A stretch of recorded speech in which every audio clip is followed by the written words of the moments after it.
Scholars, dear colleagues, good morning again and welcome to this fifth working session.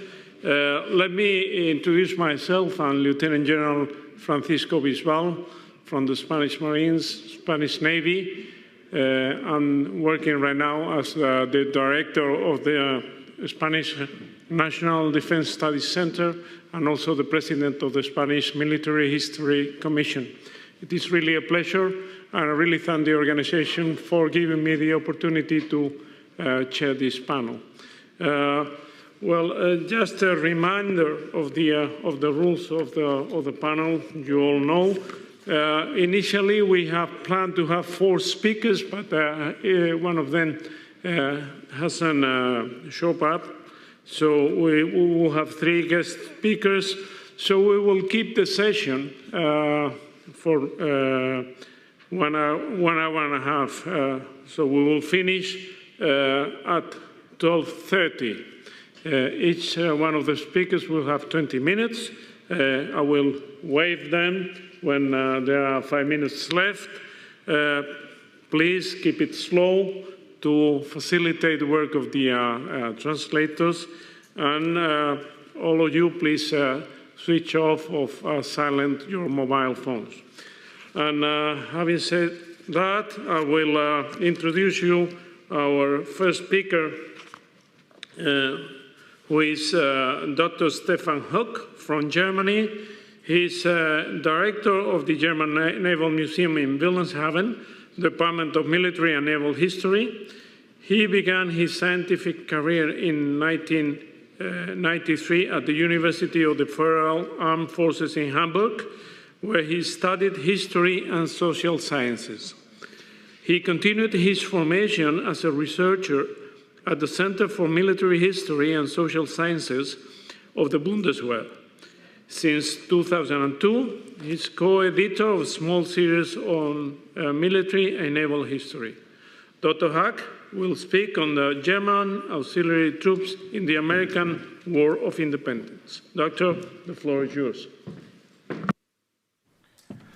Mr. Chairman, thank you for the kind introduction. Distinguished guests, dear colleagues, it's a pleasure for me to be here. Yes, I will talk about life worlds of Brunswick soldiers in the American Revolutionary War. Immediately after the beginning of the American War of Independence, the British Crown began negotiations with German principalities on the provision of subsidy troops. It was a tried and tested method of troop deployment which took into account the fear in Great Britain of an overly large standing army, as well as the growing financial needs of the small German principalities. Among the states was the Duchy of Brunswick-Wolfenbüttel. In just 6 weeks, the treaty was ready for signature and signed on 9th January 1776. Brunswick committed to put 4,000 infantrymen and 300 dragoons for a subsidy of nearly 65,000 Reichsthaler. In addition to Brunswick, Ansbach-Bayreuth, Nassau, Waldeck, Anhalt-Zerbst, and most famous, Hesse-Kassel also negotiated similar contracts for the provision of mercenaries for the American War of Independence. This practice became known under the terms soldiers' trade, and the soldiers itself became known as Hessian mercenaries despite of their origin. In the public perception, they mark the climax of absolutely princely arbitrariness, especially concerning the Hesse case. In older German literature, this practice was frequently called soldier trade, as I said, a pejorative and unprecise description, as the soldiers were not sold, but only rented and were sworn in to the ruler as well to the new ruler. The term soldier's trade is a result of a view of history that began in Friedrich Schiller's play Kabale and Liebe, Cable and Love, and was promoted above all in the 19th century by the National Liberal Prussian historian Friedrich Kapp, so related to the epoch we heard something about by my colleague Jörg Echternkamp. Kapp saw in the German small state the main obstacle of the German national state, which he aspired, and in the system of subsidies, one of the most reprehensible excesses of the multiple small sovereign states within the Holy Roman Empire.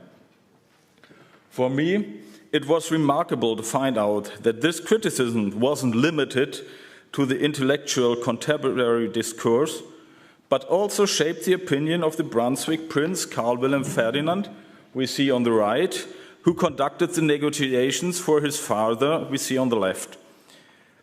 Karl Wilhelm Ferdinand also felt how much this treaty contradicted the ideas of nation, freedom and human rights that began gaining ground in the Atlantic Revolution and marked the beginning of an epoch of upheaval which the German historian Reinhard Koselleck called a saddle time. Karl Wilhelm Ferdinand was by no means as strongly attached to the concept of the ancien regime and absolute power as the most famous stations of his life, as an old Prussian general might suggest. He is mainly known for his failure at Valmy against Napoleonic troops in 1792 and his death at the Battle of Auerstedt in 1806.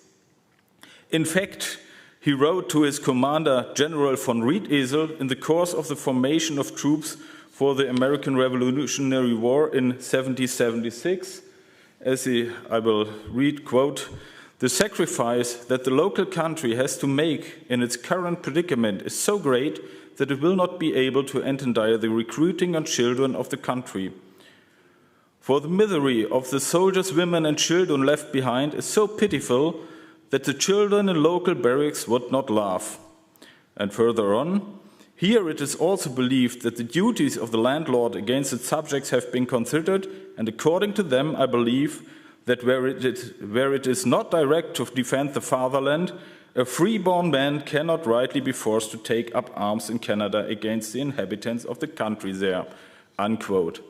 This quote brings me to two conclusions. First, it involuntarily reminded me of the well-known dictum of the later Prussian army reformer Gerhard von Scharnhorst, quote, "All inhabitants of the states are born defenders of the same," unquote. And it becomes very clear that Karl Wilhelm Ferdinand assumes a mutual loyalty between subjects and ruler. But this loyalty is limited to those who are also subordinate to him as sovereign. So the Brunswick Landeskinder. And whenever I will claim someone as foreigner, I mean persons who are not Brunswickers. Second, Karl Wilhelm Ferdinand indirectly makes it clear with his quote that Brunswick itself had no further than fiscal interest in the conclusion of the subsidy treaty. So he did not fought for any system of monarchy or anything supporting the British crown. Karl Wilhelm Ferdinand's quote leads from the prehistory of the conclusion of the contract, which interested me only marginally, to the core of my work, which is essentially dedicated to the following aspects. First, who served in Brunswick and why? What was the social structure of the Brunswick troops? Second, how did they fare in these services? In other words, what were the circumstances of life of the Brunswick soldiers? And third, how did they view their environment and how were they seen by it? In other words, what was the situation with regards to self and external perception? Let's start with the first question. Who served and why did they do this? The question of social structure is closely linked to the study of the recruiting and composition of the troops. It was carried out in greater haste. There were only a few weeks between the initiation of the contract and its conclusion. Half of the troops were already marching out at the end of February 1776, with the rest following in May. Because of this haste, it was completely impossible to recruit all soldiers newly. This would have been impossible anyhow in the short time available, especially since there was also an imperial edict prohibiting recruiting for America. The Brunswick commander von Riedesel also objected to the Duke that such inexperienced troop had no chance of survival.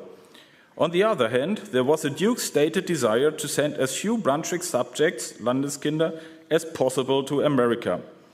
The path that was finally taken represented a compromise.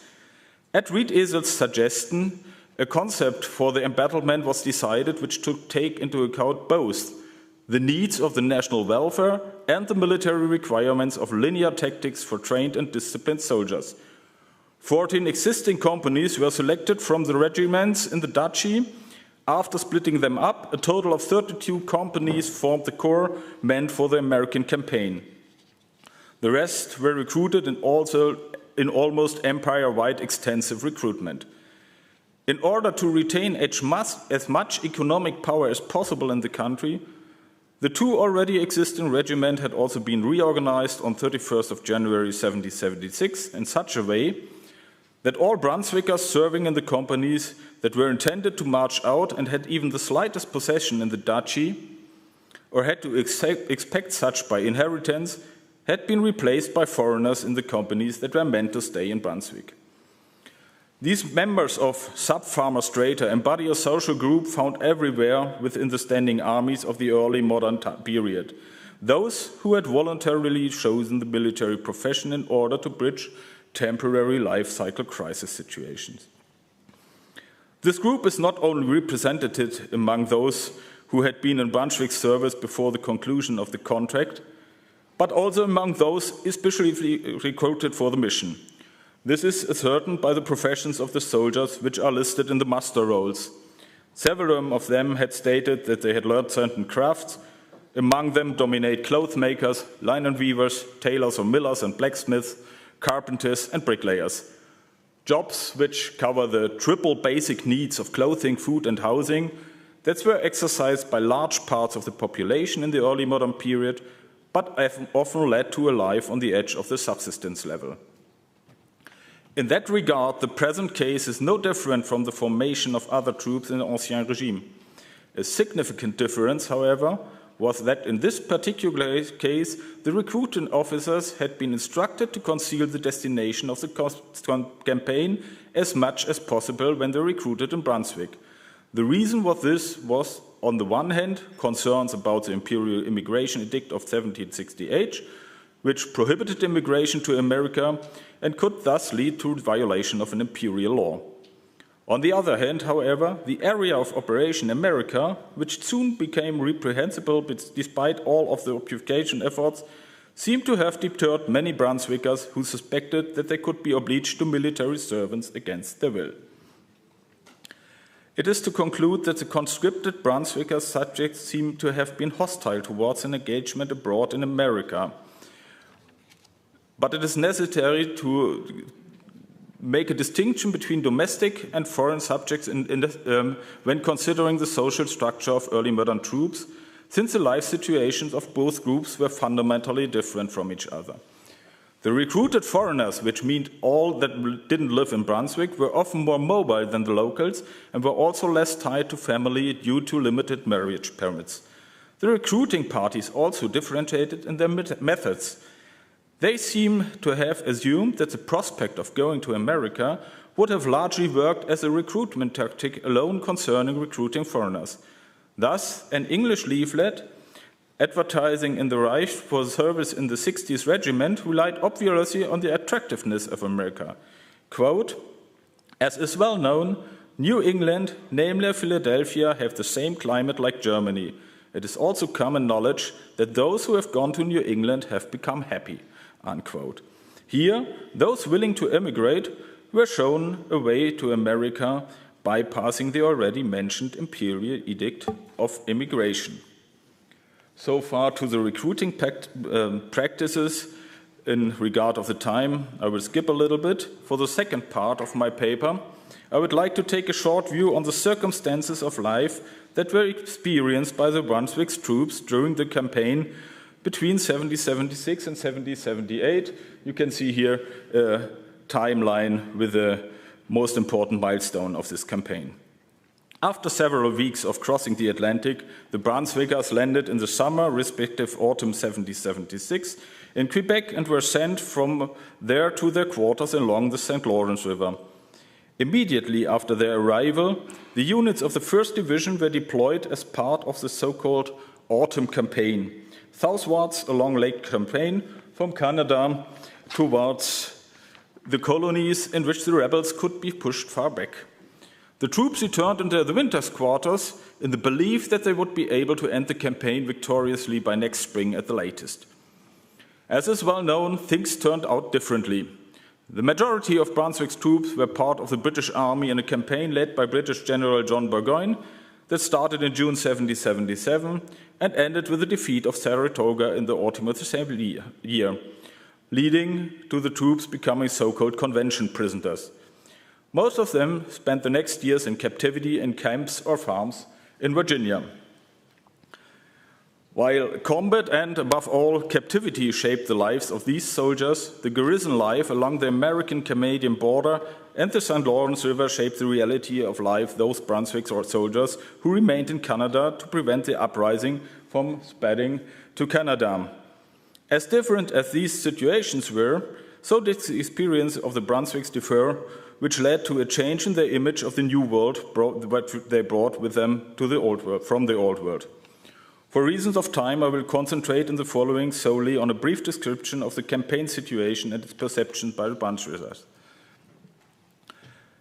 The initial success of the autumn campaign of 1776 led to a fatal miscalculation of the military qualities of the rebels, who, of course, would not have called themselves rebels by this term, but called themselves patriots, as the following quote underlines. Quote, "The rebels are not trained, but are supposed to shoot very accurately, but cannot get involved in an affair in the open field because they lack courage and speed. Moreover, they have no leaders who thoroughly understand the craft of warfare." Unquote. All right. It was in the course of the campaign that the Brunswick soldiers realized the falsely painted picture.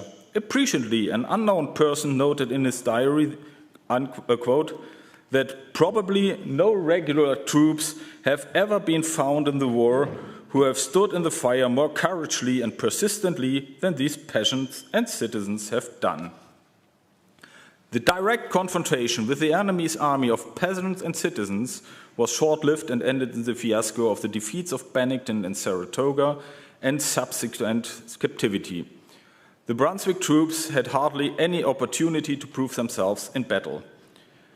As wrong as the Brunswickers assessed their opponent, so did the American idea of the American auxiliary troops, which they uniformly referred to as the Hessians, regardless of their origin, need correction.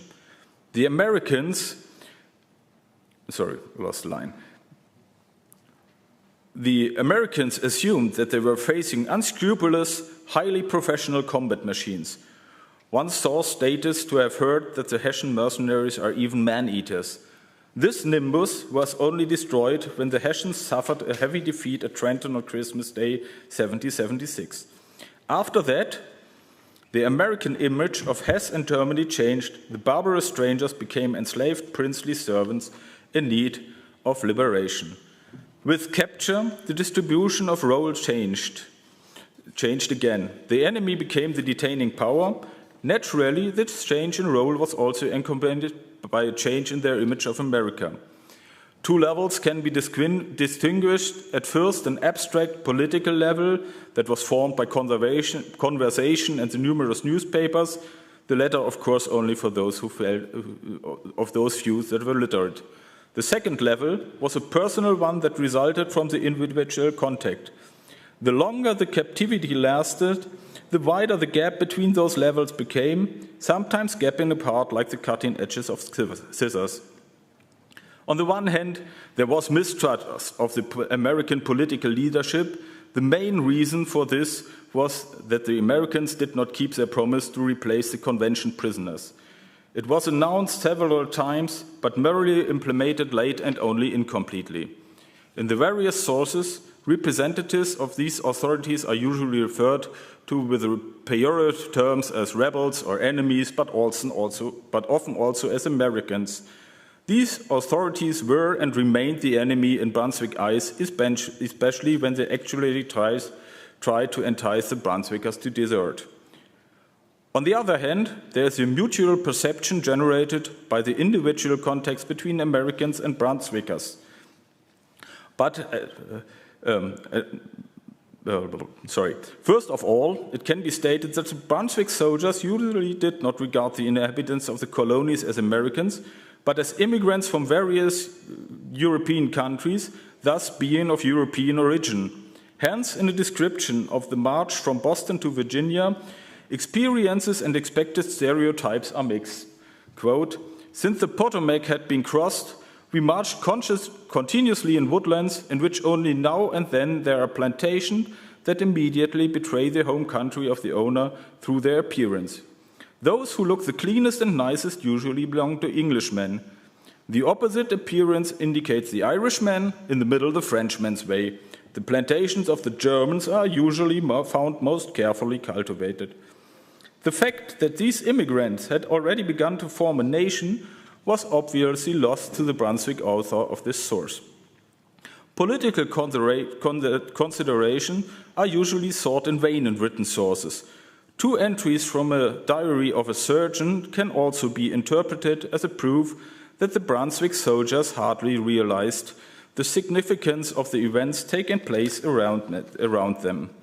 As late as 12 June 1783, at the end of the war, he wrote in the context of the description of Paris, quote, "The order has been given to all the commanders of our regiment that it should be made known that everyone, whoever wants to, can get his farewell as he demands, whether he wants to stay in his country or move to the colonies.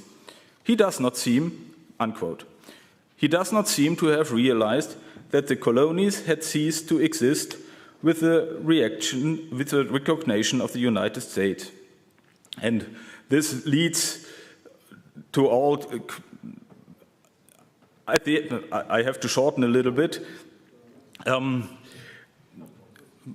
Yeah, all right. So maybe this is a good point to end, to come to a conclusion. It becomes clear that the Brunswickers had no idea up to the end of the campaign in which political environment they were involved. From their point of view, it was a conventional conflict, a conventional environment, and they regarded the immigration society that formed the United States as nations that come from Europe and shifted their European picture to America without any idea what happened there politically in North America. So thank you for your attendance and for your patience. Thank you very much.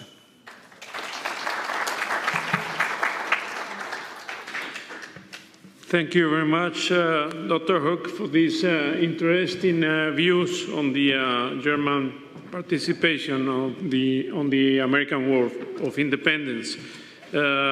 I will introduce now our next speaker, who is Major General Marco Chiampini. He works in Rome in the Ministry of Defense Commission for War Graves. He studied in the Military Academy in Modena. He's graduated in Political Science, International Studies, and Strategic Matters, and attended various matters in geopolitics. He has a broad experience in international operations in Afghanistan, Bosnia, Iraq, and Kuwait. He was Vice Commander of the Italian delegation in the NATO headquarters in Mons, in Belgium, and he has presented numerous papers on relations in national and international conferences. He will present the topic Confederate States of America, 1861-1865, when independence fails, confrontation and clash of different culture, socioeconomics, and military systems. General, the floor is yours. Thank you, President.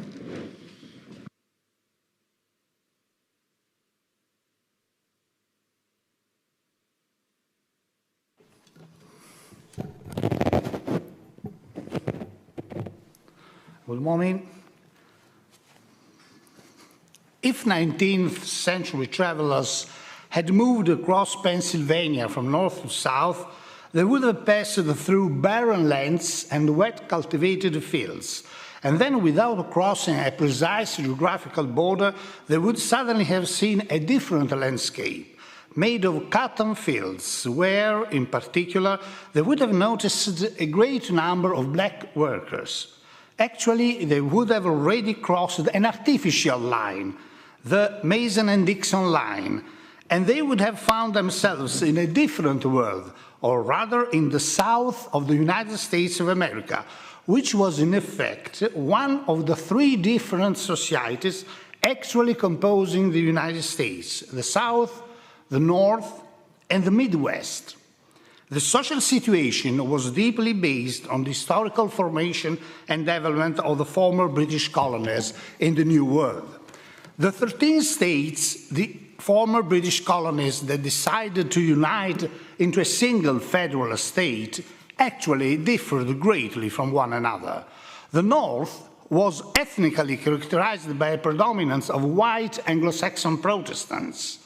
It had an essentially middle-class society with a Puritan cultural connotation characterized by the development of large cities and with a socio-economic model sustained by financial and mercantile capitalism. The society supported a certain protectionism for industrial products. The South had a significant presence of Latin people, especially of Spanish and French origin, who practiced Catholicism. This difference increased when Louisiana in 1812 and Florida in 1845, which were populated respectively by French and Spanish settlers, joined the American Federation. Was based on a capitalist large agricultural estate economy, characterized by extensive plantations, based on slavery as a relation of production, and having a free trade approach in foreign commerce, in particular with regard to raw cotton. The insatiable European demand for cotton was a result of the Industrial Revolution that created specific machinery, cotton gin, for example, to process raw cotton and turn it into fabrics and clothes which were cheaper than handmade products. Since the late 50s of the 19th century, the cotton from the south of the US accounted for 70% of the 800 million quintals of cotton consumed in Great Britain, 90% of the 192 million quintals consumed in France, 60% of the 115 million of the German Zollverein, customs union, and even 90% of the 102 million quintals processed in Russia. The central role of cotton in the national economy and its importance at an international level led South Carolina's Senator James Henry Hammond to make this famous statement in 1858 in front of Congress members. Without firing a gun, without drawing a sword, should they make war on us, we could bring the whole world to our feet. What would happen if we didn't supply cotton for 3 years? England would collapse and carry the whole civilized world with her, and only the South would be saved. No, you dare not to make war on cotton. No power on the earth dares to make war upon it. Cotton is the king, King Cotton. The Midwest instead had a society made up of independent small-scale farmers who invested in the land and worked on it by also using machinery and exchanging their agricultural products with industrial ones from the East. Rivalry between these different models grew more and more intense over time. Competition was of three types: economic, ethical, social, and political. With regard to the economic aspect, the large agricultural estate economy and the free trade doctrine of the South were in contrast to the industrial and financial economy of the North, that was for levying duties on imports. The significant difference was, in fact, that the southern states sold their products, especially abroad, while northern states refused to renounce the important market represented by the southern part of the country. With regard to the second aspect, the ethical social one, there was an antithesis between, on one side, an aristocratic and culturally advanced society, on the other, a simpler but more democratic citizenry. The former supported slavery, the latter was abolitionist, and both were sure to be right. Eventually, with regard to the political aspect, since the birth of the Federation, the countries of the South were mostly in the fold of the anti-centralist doctrine that jealously protected the prerogatives and the independence of the single states. Their representatives, who were numerous in the institutions, covered the roles of presidents and members of the Congress. Washington was the South, Virginia was the first. However, as time passed by, the balance turned to the advantage of the Unionists and Centralists. There had always been a significant friction between the two models. In addition to the difference mentioned above, the problem essentially consisted in the expansion into the Western lands, open to colonization. What was the need for this expansion?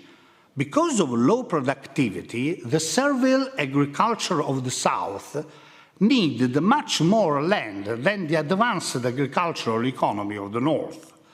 In addition, slave-based agriculture tended to exhaust the farmland's productive capacity. Besides, the imposition of the logic of the world's capitalist market actually reduced the South to a monoculture based on cotton that was needed by the European textile industry, but that impeded crop rotation, which had always prevented soil fertility from declining. Therefore, from an economic point of view, this backward agriculture based on servile labor gave a strong impulse to the pursuit of new lands. The South had always exerted expansionist pressure, beginning with the successful Texas War that was hardly tolerated by the North, and ending with the plan to snatch Cuba from Spain, not only to add a new and large slave-based state to the Union, but also to turn the Caribbean area into a sort of Confederate lake that could facilitate contacts with the other big slave state, Brazil, leading to their mutual strengthening. When the plan failed, 1853-55, because of the doubts expressed by President Franklin Pierce, who, despite being a pro-Southerner, was afraid of the possible international reactions, the South turned back to its expansionist aims towards the West. Conversely, the free soil supporters of the North, at least the most politically aware, proposed a program that, through the mouth of their leading exponent, Abraham Lincoln, had to consist of two phases.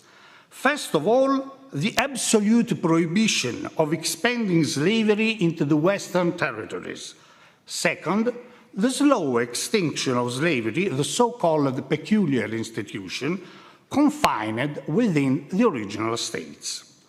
The second phase excluded any undue pressure, and Lincoln wished to give adequate compensation to proprietors. In addition, from a political point of view, the occupation of territories implied the creation of new states. A territory with 50,000 inhabitants could ask the federal government to constitute itself as a state, with its own senators and House representatives. The question was the following: if those forming states had become slave states, the South, with an ever-increasing number of representatives, especially in the Senate, would have continued to politically influence the Congress. If not, the South would have been cut off, suffering the decision made by the Unionist majority. Compromise agreements reached on specific issues, the Missouri Compromise, the Compromise of 1850, and the Kansas-Nebraska Act, were indicators of this tension.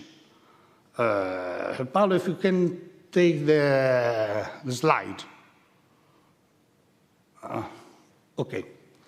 Mission compromise. The Compromise of 1850 and Kansas-Nebraska Act were indicators on this tension that had always existed and was growing more and more. The Kansas-Nebraska Act, last one, led to the so-called Bleeding Kansas, a series of fierce confrontations and frictions between pro- and anti-slavery elements that reached a peak in 1859 with the failure of John Brown's violent attack at Harper's Ferry in Virginia, his ancient hanging, and the subsequent creation of his legend by the anti-slavery population of the North. In 1860, the situation was evolving in political terms at a rapid pace, especially in the North. This political change depended on three factors. The first was the ever-increasing development of the Industrial Revolution.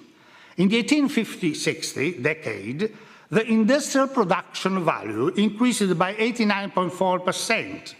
In 1860, telegraph lines extended a total of 80,000 kilometers.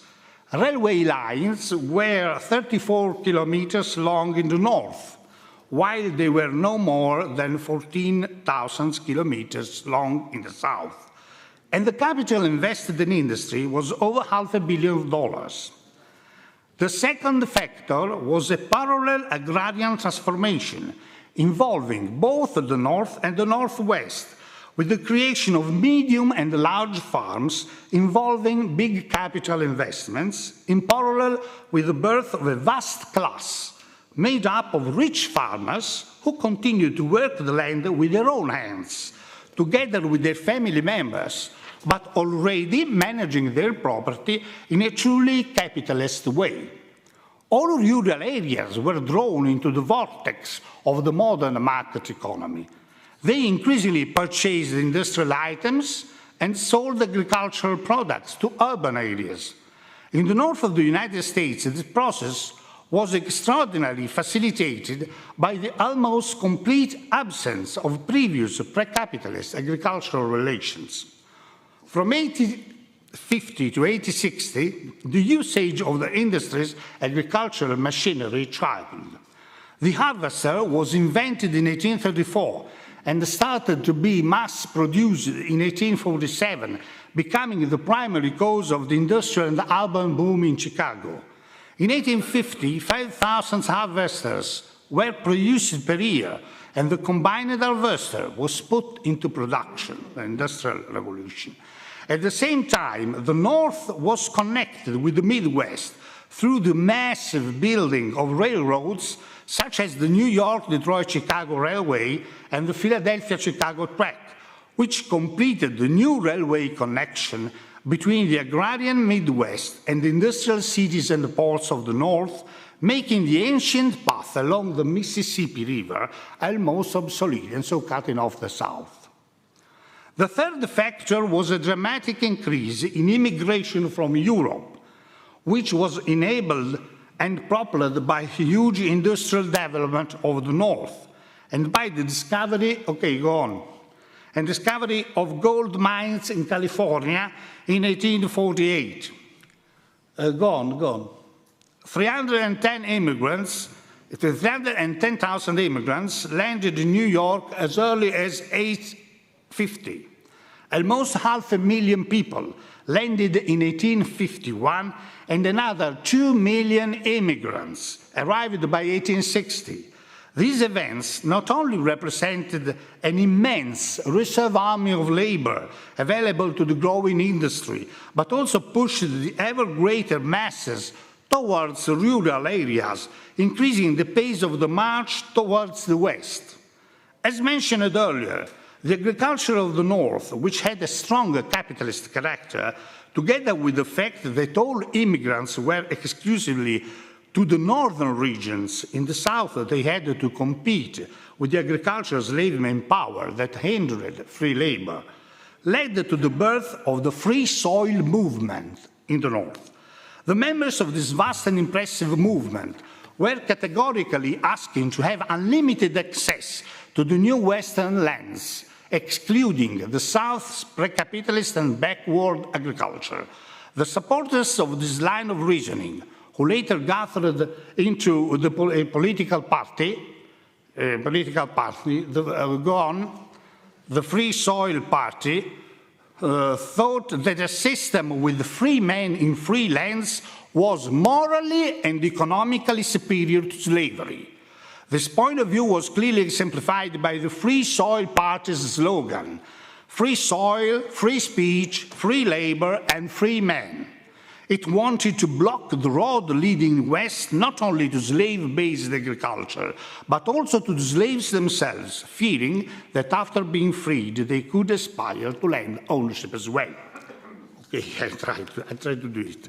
These three factors taken together created a brand new North that rapidly became, in expansionary terms, the driving force of America, and that in an increasingly imperative manner asked for the creation of a vast national market in the US. The North grew hand in hand with an ideology that was perfected at the same time, and that saw the American people as a nation and the Union as a national state. This new type of society was sustained by the ideology of the newborn Republican Party, in opposition to the historic Democratic Party that until then had always represented the class of Southern planters, guaranteeing the linking among the great planters, the agricultural classes of the Midwest, and the popular classes of the North against the financial, commercial, and eventually industrial bourgeoisie of the North. The man who developed this ideology in the most conscious and lucid way was Abraham Lincoln, elected President of the US on the 4th of December 1860, after James Buchanan, who still represented the interests of big landowners. His election was seen as a danger, and starting from the South Carolina Congress Declaration, it caused the secession of the southern states.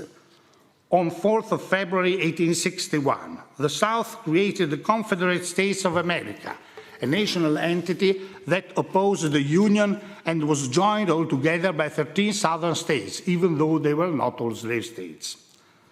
These states were convinced to act legally in compliance with the Constitution of the United States, which was considered to be a free consensual union of states, each having the inalienable right to remain in the Union or to separate from it.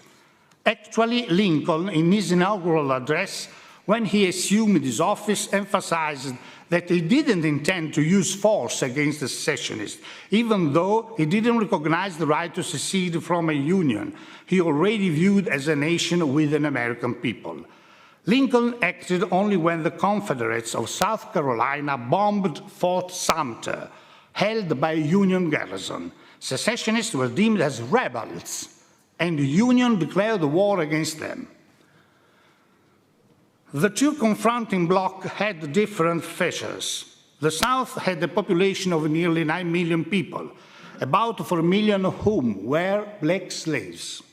Its territory was twice the size of Western Europe, and its political union was based on the concept of confederacy, where states' rights overrode everything else. Its highly developed military capacity, consisting of expert and capable generals, officers, and soldiers, was due to the aristocratic culture and to the lessons learned almost exclusively by the Southerners during the victorious war against Mexico. The North had instead a population of nearly 22 million people and was an industrial society that could guarantee the consumption of almost unlimited material and workforce, thanks also to the immigration, in particular from Europe, that almost exclusively headed towards the north suburbs, Boston and New York. Its resources seemed to be inexhaustible. In addition, the North had a whole mercantile and military fleet, through which it could immediately impose a naval blockade on the ports of the South, strangling their trade and cutting their war supplies. In the beginning, the Army of the Union consisted of volunteers. At first, Lincoln called to arms 75,000 volunteers. Among them, there were also several foreign immigrants, in particular Irishmen and Germans, that formed the real armies. Among other things, the newly landed people who were enlisted through the so-called recruiting officers didn't speak English, and the problem of issuing and carrying out orders was solved by speaking their native language. The characteristics of the two blocks misleading suggested that the war could be brief, lasting no more than a few weeks. It instead lasted 4 years, ending in 1865.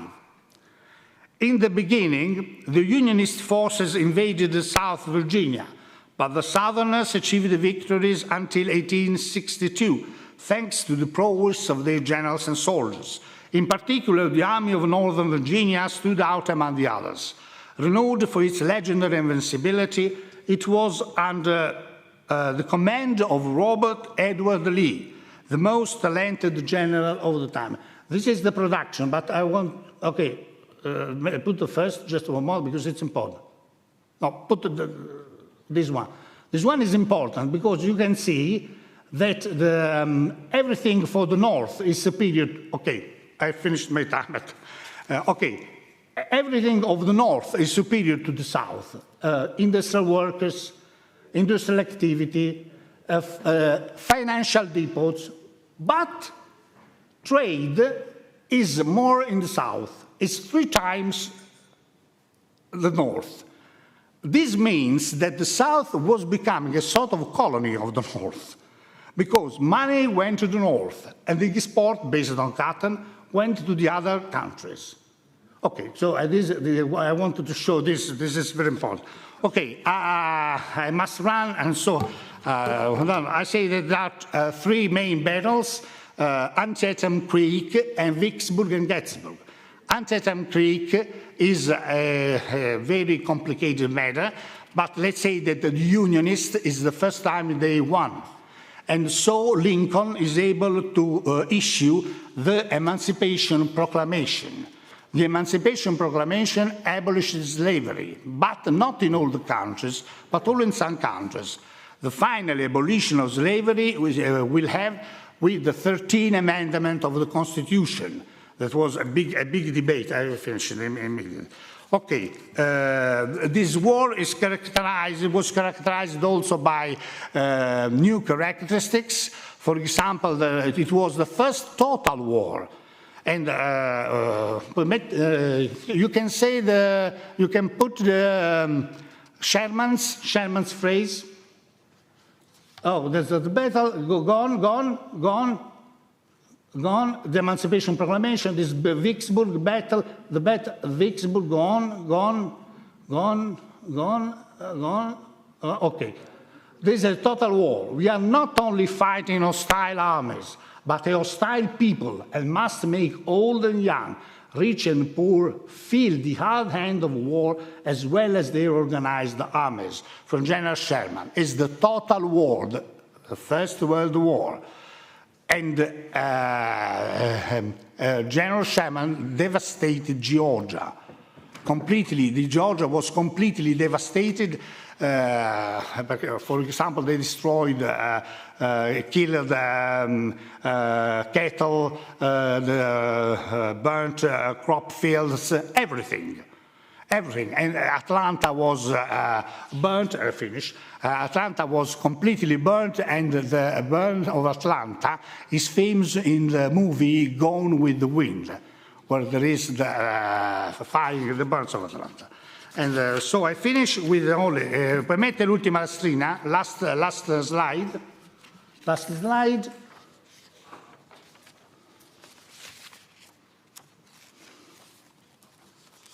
Okay, at the end, a new nation was born.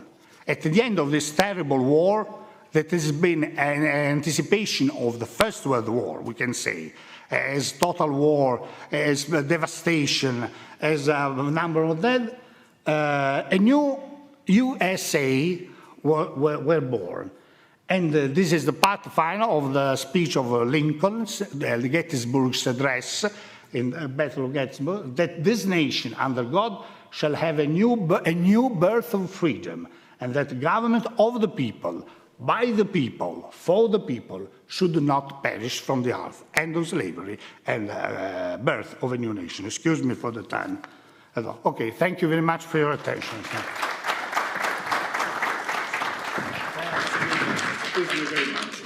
Well, thank you very much, General. It's obviously extremely difficult to summarize in 20 minutes all these multidisciplinary factors that paved the way to the Civil War in America. So thank you very much for your work. We will follow in America, and now our next speaker is my dear colleague from the Spanish Army, Colonel Manuel García Cabezas. He has served during 40 years in different Spanish military units, as well as international headquarters. During his active military, he participated in the international deployments with NATO, United Nations in the Balkans and Iraq. He has a university degree in history and in political science. Actually, he's the director in the Central Military Library in Madrid. His presentation will be on the, I would say, important and relevant participation of the Spanish military in the War of the Independence of the United States. So, Colonel, the floor is yours.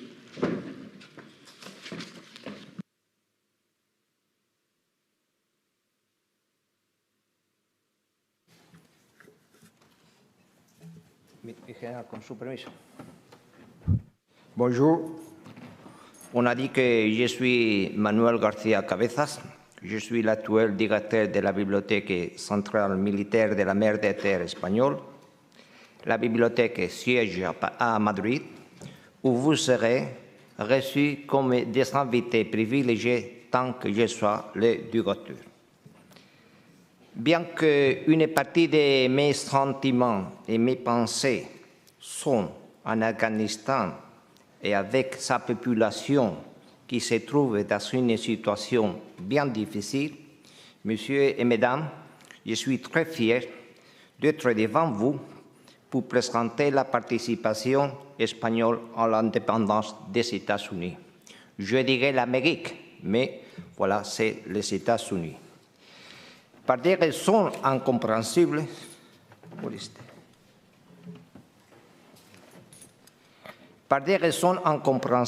la participation espagnole aux événements qui conduisirent à l'indépendance des États-Unis est inconnue des Espagnols, des Américains, du grand public et même des savants réputés. Les Américains peut-être savent un peu plus sur la participation française, mais peu d'eux concluront qu'une telle participation aurait été impossible sans la collaboration espagnole. Il convient donc de faire un appel et de montrer que le monde qui se croit éminemment anglo-saxon a beaucoup d'hispaniques. L'Espagne a été présente sur le territoire des États-Unis depuis plus de 100 ans, avant et pour plus longtemps que tout autre pays, y inclus les États-Unis. Une partie de l'idiosyncrasie des États-Unis, des Américains, ne peut se comprendre sans connaître l'héritage espagnol. Les conquérants introduisirent les chevaux, la marque de fabrique des peuples indiens et des cowboys du XIXe siècle. En plus, bon nombre de mulets qui ont fourni aux armées américaines depuis le XIXe siècle ont été d'origine espagnole. Voilà. Au début du XVIe siècle, l'Espagnol Ponce de León quitta Puerto Rico et navigua jusqu'à une terre inconnue qu'il appela Tierra de Pascua, Florida. Ponce débarqua près de l'actuel Cap Canaveral, mais bientôt son projet de colonisation fut abandonné. Il y aura d'autres expéditions, mais la Floride résistera à la colonisation étrangère tout au long du XVIe siècle. Néanmoins, il s'est montré d'une importance transcendantale pour l'Espagne parce que si une puissance étrangère y parvenait à s'installer, la domination de l'Amérique par l'Espagne deviendrait impossible.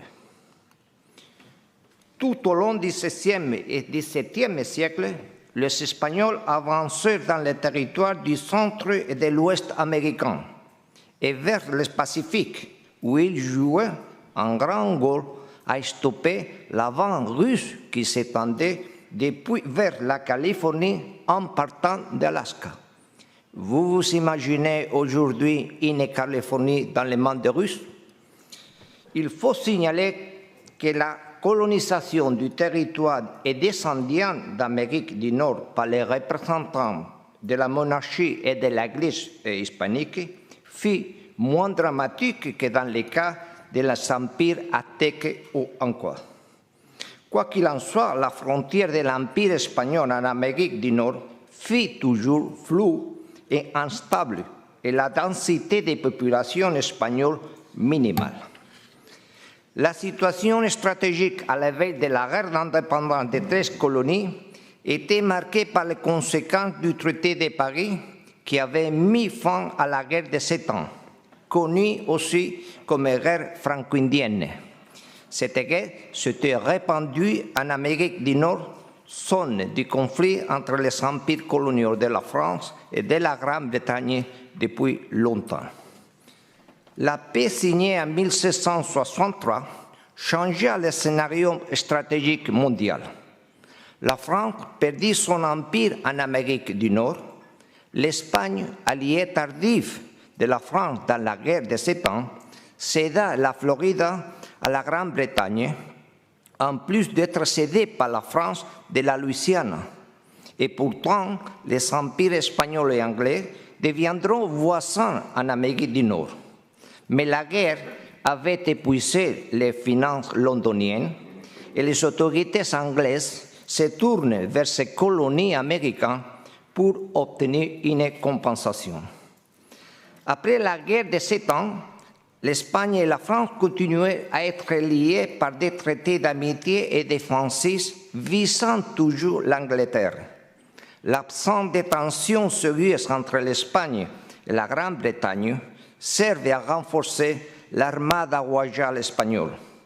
La paix relative est maintenue jusqu'à un débarquement britannique dans les îles Malouines de Falklands en 1765 perturbe la tranquillité, mais une expédition france-espagnole envoyée de Buenos Aires rétablit la situation. Cependant, lorsqu'une nouvelle lutte éclate en Amérique du Nord, elle trouve l'Espagne dans une situation difficile à échapper. L'Angleterre a cherché toujours de s'emparer ou débiliter les possessions espagnoles en Amérique et en outre, la France et l'Espagne sont liées par des traités d'amitié. Alors, le dilemme pour le roi espagnol est soit maintenir le status quo colonial ou soutenir la rebelle pour essayer de saper la puissance britannique. Le premier ministre espagnol à l'époque résuma la situation avec ces paroles. « J'ai toujours considéré les Anglais notre ennemi le plus grand, par des raisons d'intérêt, et les Français nos pires amis.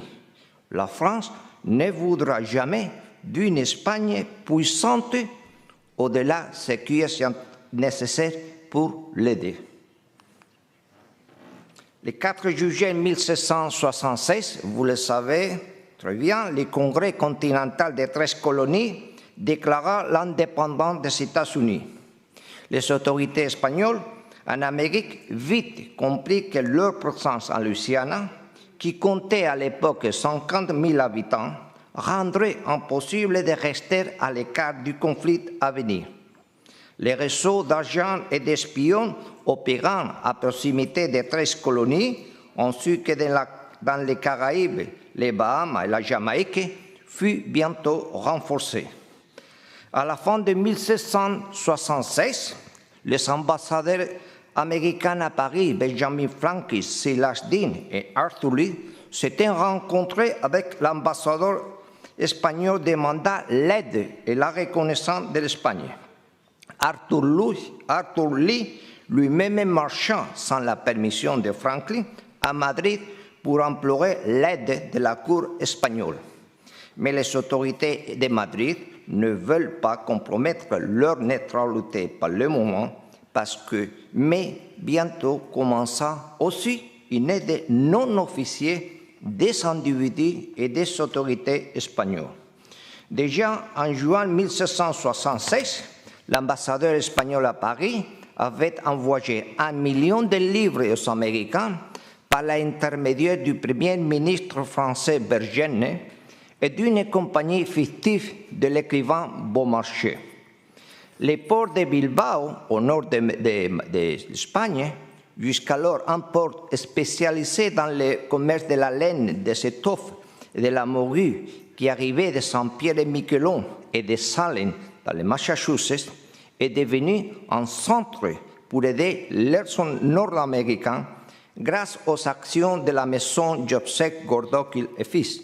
Et en novembre 1764, avant l'indépendance, Gardoqui avait déjà reçu la première commande d'armes de Jeremiah Lee et la cargaison arriva à Massachusetts en juin 1775. La liste du régiment continental de Massachusetts atteste aussi de nouvelles livraisons espagnoles dans cette même année. Pour sa part, le gouverneur de la Nouvelle-Orléans reçoit un émissaire du général Charles Lee, le commandant rebelle de la zone sud, pour demander de l'aide contre le blocus naval décrété par les Anglais. Avec l'autorisation de Madrid, l'aide provenant de Cuba et via la Nouvelle-Orléans est dirigée petit à petit vers les rebelles. En 1776, un nouveau gouverneur par un terrain de la Louisiane est nommé. Il s'appelait Bernardo de Galvez et il deviendra un actif dès le premier moment dans son soutien à la rébellion nord-américaine. Il renforça les postes militaires à l'intérieur de la colonie pour consolider et assurer la souveraineté espagnole. Il ouvra les portes espagnoles de la région aux navires français et il ouvrira immédiatement la navigation dans le Mississippi aux rebelles, ce qui permettait une route de ravitaillement en vivres et en armes pour les rebelles. Les autorités espagnoles soutiennent les mesures de Galvez et alertent à La Habana pour qu'elle soit prête à les soutenir. Galvez, le gouverneur, commence à collaborer avec Oliver Pollock, le représentant du Congrès de Philadelphie dans la région, à qui il livre des provisions de marchandises, quinines, poudre à canon, armes, vêtements, d'une valeur de 25 000 doublons. Une aide qui, à travers le Mississippi, arriva en Pennsylvanie pour aider les troupes que le général Dee avait déployées à l'ouest des montagnes Allegheny. En réponse, le général anglais Henry Clinton, général en chef des troupes britanniques en Amérique du Nord, envoya 1200 hommes sous les ordres du général John Campbell, appartenant au régiment Waldeck allemand de la Pennsylvanie et du Maryland, formé avec des royalistes américains. Ces soldats sont envoyés près du Mississippi pour renforcer les forces anglaises dans la région. Ces mouvements ont amené Galvez à croire qu'une invasion, une attaque anglaise contre la Louisiane était imminente. La bataille de Saratoga pousse finalement le roi français Louis XVI à signer le 6 février 1778 un accord avec les représentants du Congrès continental à Paris, Benjamin Franklin, par lequel la France reconnaissait l'indépendance des États-Unis. La Cour de Versailles décida d'envoyer en Amérique l'expédition particulière, une force expéditionnelle de 6 000 hommes sous le commandement du général Rochambeau, au même temps que la marine royale française se déployera aux Antilles et à l'océan Indien. Les autorités britanniques cherchent de mettre à l'écart les Espagnols et tous les deux discutent soit la médiation, soit la neutralité avec la promesse de Gibraltar ou d'un autre territoire. Mais finalement, Le 12 juin 1779, le roi espagnol Carlos III décida d'entrer en guerre contre l'Angleterre avec le désir de s'emparer des territoires anglais dans la Méditerranée, notamment Gibraltar et Minorque. À partir de ce moment, les navires, les soldats et l'argent espagnol vont s'occuper d'aider ouvertement la lutte des patriotes américains contre le maître anglais. Les scénarios, le canal de la Manche, la Méditerranée, les Caraïbes et le continent nord-américain. Une grande partie de la force navale espagnole va être utilisée pour monter une série d'opérations franco-espagnoles dans la Manche pour tenter de débarquer une force terrestre dans le sud de l'Angleterre, ou, le cas échéant, bloquer les ports anglais, diviser les potentiels navals britanniques et aussi saisir les navires de guerre et les marchands dans le dit théâtre d'opération. La première campagne a eu lieu en 1779 et pour cela, une grande opération combinée fut planifiée avec une forte composante navale jusqu'à 60 navires et une composante terrestre de 10 000 personnes préparées dans les ports de Normandie. Le seul résultat pratique de cette tentative fut la saisie du navire Arden dans les eaux proches de Plymouth et la mobilisation de la Home Fleet. Une autre combinée en 1780 ne réussit guère plus qu'une capture d'une flotte anglaise près de Madère.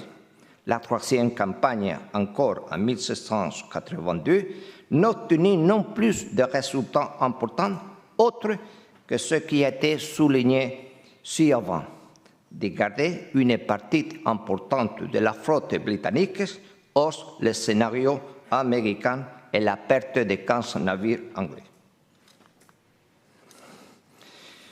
Lorsque la guerre fut déclarée contre la Grande-Bretagne, les Espagnols, avec l'aide des Français, c'est vrai, déclenchèrent des actions de guerre contre Gibraltar à partir du mi-1780.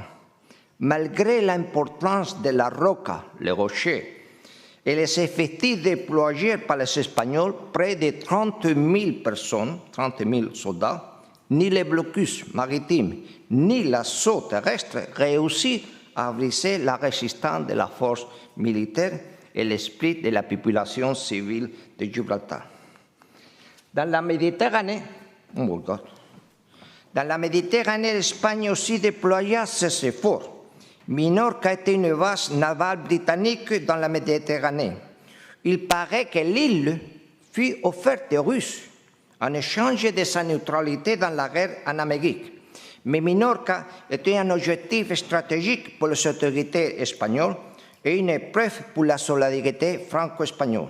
L'opération pour sa conquête entraîna plus de 75 transports maritimes et l'action de près de 8 000 hommes.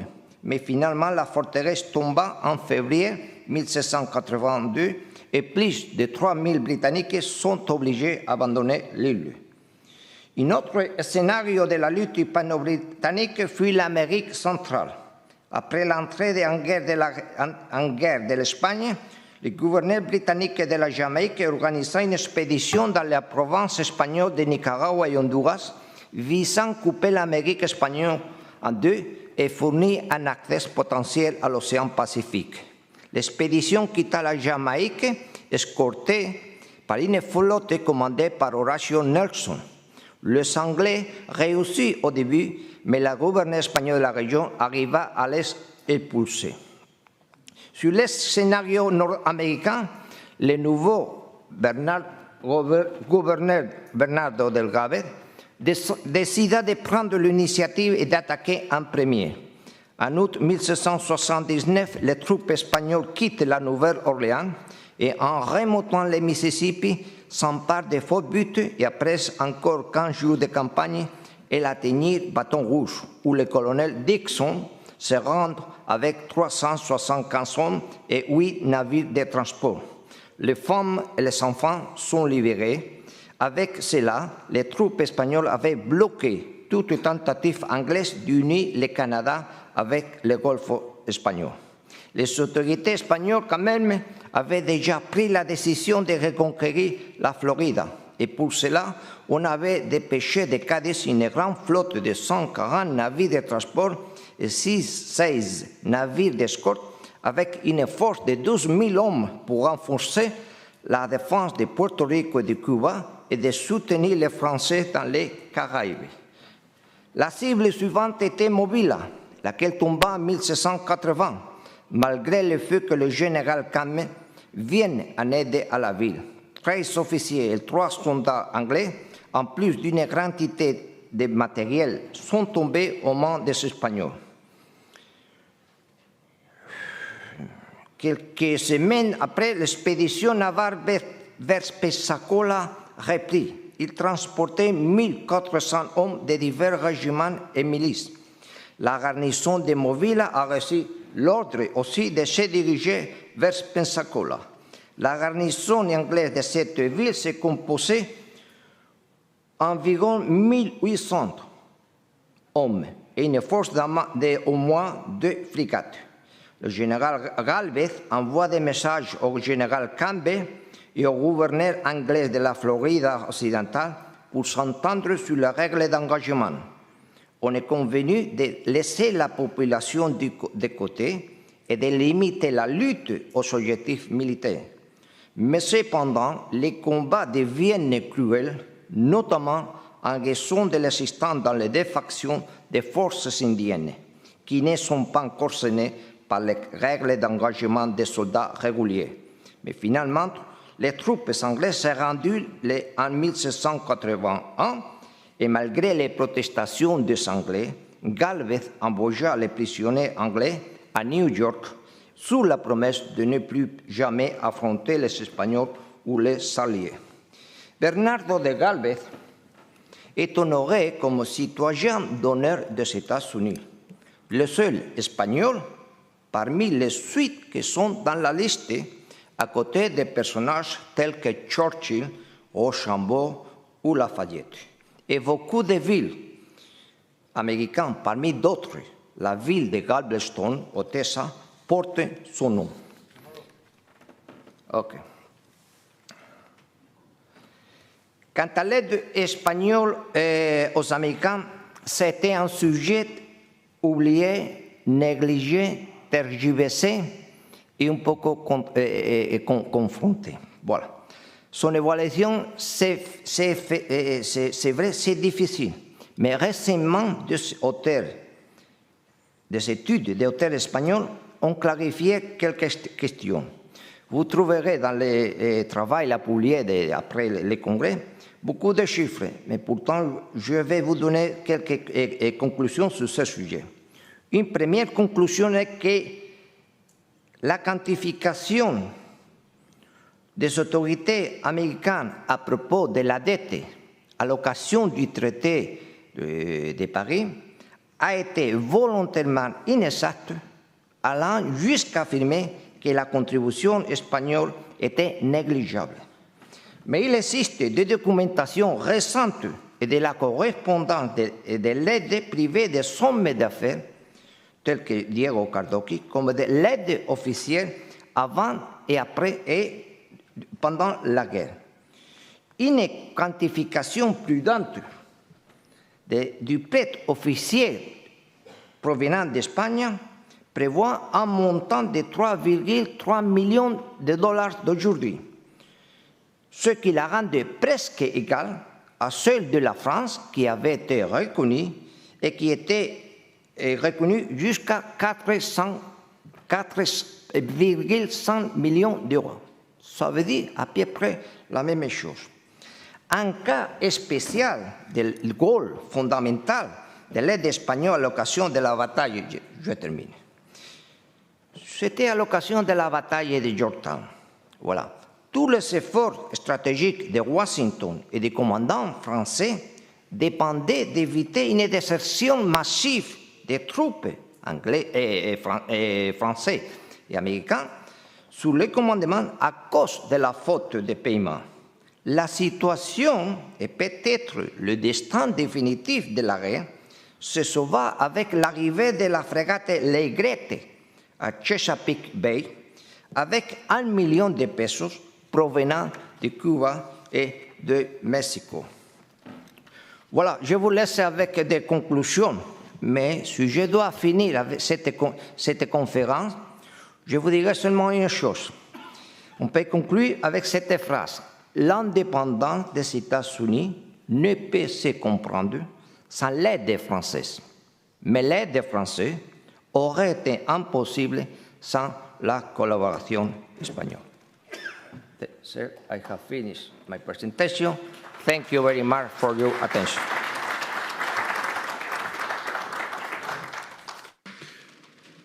Thank you very much, Colonel, for this very interesting presentation on the Spanish contribution to the independence of the United States. Now, I will open the floor for questions. Please introduce yourselves and your country of origin. Raise your hands. There's a microphone available. Please. Are there any questions? Over there.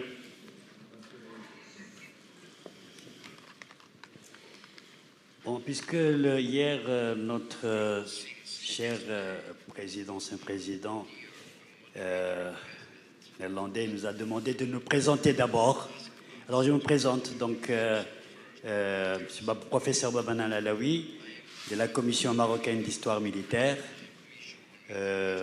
J'étais donc docteur en sciences politiques et en histoire de l'Université de Genève, où j'étais d'ailleurs enseignant. Bon, ma question se dirige vers nos deux collègues. D'abord, je commence par l'espagnol. Votre présentation a été extraordinaire et vous avez parlé en bon français, n'est-ce pas, bien que c'est votre pire ennemi ou meilleur ami aussi. Bon, alors ma question est la suivante. En fait, vous avez été effectivement l'occupant des États-Unis. Et quand j'ai dit des États-Unis, avant les États-Unis, même pour les, disons, Amérindiens, avant donc les Sioux du Dakota. C'était donc au XVIe siècle que vous avez commencé à initier l'occupation, même si plus tard, par la suite, les Belges vont avoir l'idée, à travers Léopold Ier, l'idée de civiliser l'Afrique, n'est-ce pas, pour l'occupation. Ma question est la suivante. Je voudrais savoir, est-ce que l'Espagne, à travers l'occupation, n'est-ce pas, de l'Amérique, a su comprendre le message qu'il voulait faire passer pour, disons, limiter les conflits qui vont par la suite se dérouler contre surtout les influences françaises, puisque les relations que vous avez eues de coopération qui vont même au niveau colonial se prolonger jusqu'à la Première, Deuxième Guerre mondiale. Et vous avez une expérience au niveau de l'Afrique du Nord avec, par exemple, le Maroc, n'est-ce pas? Donc, voilà ma question. Sans aller dans les détails, je crois que vous m'avez compris. Ma deuxième question concerne effectivement l'expérience que vous avez dû avoir aussi en Afrique du Nord. Est-ce que pour les guerres, par exemple, d'indépendance, est-ce que l'Espagne, par exemple, pour la partie hispanique, a su tirer quelques conclusions en ce qui concerne ceux qui ont pu faire une guerre d'indépendance? Voilà, je vous remercie pour votre intervention. Merci, monsieur le professeur et chers collègues, parce que vous êtes historien et gradué en sciences politiques.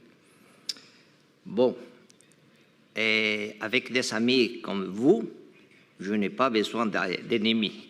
Voilà, c'est bien compliqué et bien long de faire une explication totale. Bon. À propos de la première question, voilà, je dis que la colonisation, comme vous avez dit, l'occupation de l'Amérique du Nord par les Espagnols était moins cruelle, si vous voulez, que dans l'Empire aztèque ou inca. La colonisation avait changé. Par exemple, quand nous sommes arrivés au Mexique, Hernán Cortés, qui aujourd'hui est à la mode, voilà, il avait un esprit colonisateur basé dans la religion. Alors, on a forcé les Incas à se christianiser ou catholiciser. Ce n'est pas la même chose en Amérique du Nord. En Amérique du Nord, voilà, et comme ça, en Afrique, au Mexique, il y a eu des cruautés, des meurtres, etc. Par contre, en Amérique du Nord, nous avons fait une approche totalement différente. Je ne sais pas si volontairement ou pas. Mais on a essayé, au lieu d'intégrer la population dans les valeurs espagnoles, de partager. Et voilà, il y a 2 ou 3 institutions en Amérique du Nord qui sont très curieuses et très importantes. La première, la mission. La mission, c'était un groupe de prêtres, quelquefois gardés par des militaires, des soldats spéciaux, qui ne voulaient pas intégrer les Indiens, les Sioux, les Comanches, sinon partager des relations économiques et culturelles. Par exemple, les chevaux.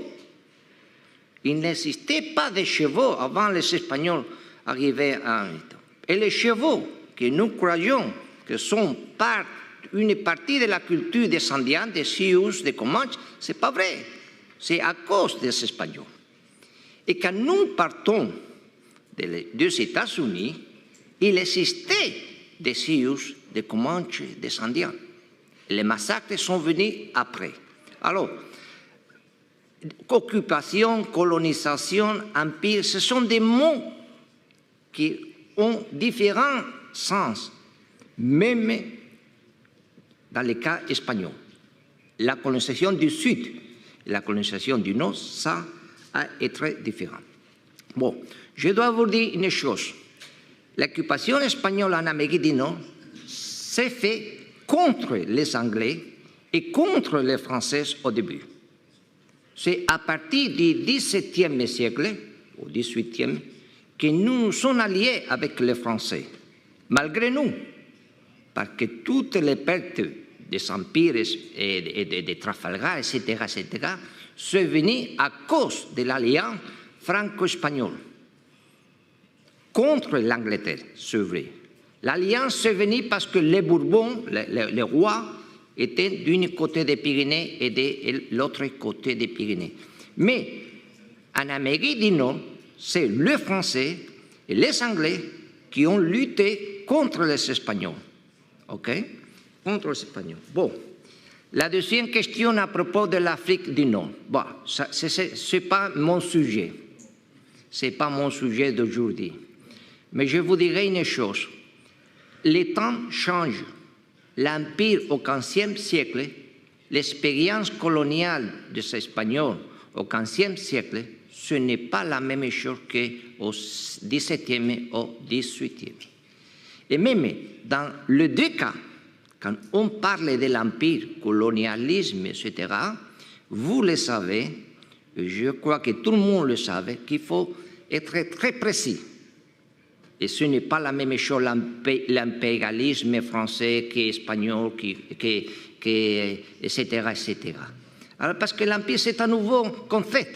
On paraît qu'au XVe siècle, on parlait de l'Empire. Non, on ne parlait pas. En fait, une chose curieuse, les codes civils espagnols et les lois espagnoles reconnaissaient les Indiens de l'Amérique comme citoyens espagnols. Et c'est pour ça que nous n'avons pas fait des esclaves chez les Incas, etc. Nous emportons l'esclave de n'importe quoi, mais pas de là, parce qu'il y avait la considération des citoyens. Je vous dirais que dans l'écrit, en réalité, c'était une chose totalement différente. Mais il faut souligner cette chose. Je ne sais pas si je vous ai répondu. Merci. Thank you very much. I'll give the word to the President. Microphone, please.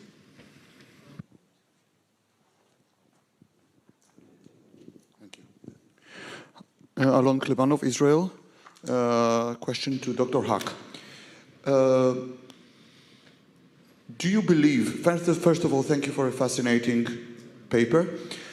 Do you regard the experience of the German mercenaries in North America as an exception or something different to the very typical conduct of the late 17th, early and most of the 18th century use of mercenaries in many wars? Because we can see that troops from different nationalities, before modern nationalism, before the French Revolution, you have people of various origins serving different, Maurice de Saxe and Eugenio di Savoia, etc. So there is no question of identity or national identity when coming to the military profession. Is there anything different, or do you regard something out of this particular practice of the 18th century in indeed the conduct of the German mercenaries in America? Thank you. Yes, thank you for your question. I think concerning the treaty itself and how it was negotiated and the aims that the German principalities followed, they are part of this subsidy system which consisted of 500 treaties, I think, for the last 200 years. But as I tried to point out, the interpretation of the contemporaries changed, and this also was felt by the sovereigns, especially by the Duke of Brunswick, and this has to, I think, is linked to the idea of a nation and of a responsibility of the ruler and their subjects as one community, and this changes, and this is the reason why these treaties were regarded otherwise already by the contemporaries and were hardly criticized, especially, for example, by Friedrich Schiller in Cable and Love, where was mentioned that a present was bought by the blood of soldiers. So it's the interpretation, not the legal system that changed. Thank you. Thank you, Doctor. I've seen some. There's another hand there. Yes, please. Yes, Wayne Swancheck from the USA. If you'll indulge me for a second, I just want to make a couple of quick comments that you can respond to. Professor Huck, with regard to Alain's question, it's that there's an irony there that the mercenaries' prince is imbibing the same Enlightenment ideas that are driving the American revolutionaries. My second comment on your excellent talk is that the observation that the Brunswick soldiers who became prisoners of war made about the different farms and so on. There is a institution in the United States in Stanton, Virginia, called the Museum of American Frontier Culture that has recreated farms in the style of immigrants from England, Ireland, and Germany, and in fact, it pretty much mirrors the comments that you quoted. I would like to also compliment Professor Chiampini on his excellent talk, and It seems that, however, if you walk south from Pennsylvania, you would have to go a considerable distance before you encountered a cotton field, because the earliest cotton fields were on the islands off of South Carolina and Georgia. And that brings in the issue of contingency in history, because if Eli Whitney had not, this is another one of those ironies of history, if Eli Whitney had not invented the cotton gin and then turned around and gone to Springfield, Massachusetts, and laid the foundations for part of the Industrial Revolution by developing the idea of interchangeable parts at this Springfield armory, I think the tale would have been slightly different as well.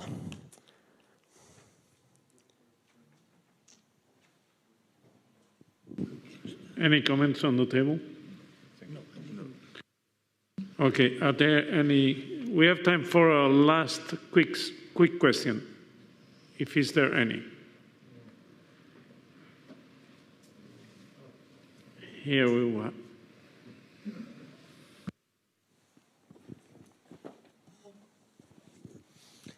Adam Storing from Great Britain. I have a question for Dr. Hook. Could you tell us a little bit about what the views of Brunswick mercenaries were toward the native peoples of North America, and how does this compare with the views you quoted about the Americans as fighting in a disordered way and all sorts of things of that kind? Thank you. Yes, thank you for your question. Of course, the Brunswickers also had contact to natives who were also used as auxiliaries on both sides in the conflict. And I think that there are not so much sources relating to this topic, but what I found was, on the one hand, not very surprisingly, a kind of feeling of superiority and the feeling of strangeness. There was also an imagination that the natives would fight like beasts and not like conventional soldiers, so a kind of fear and anxiousness. But on the other hand, there was also sometimes a feeling that is related to, or that relates to a later interpretation of a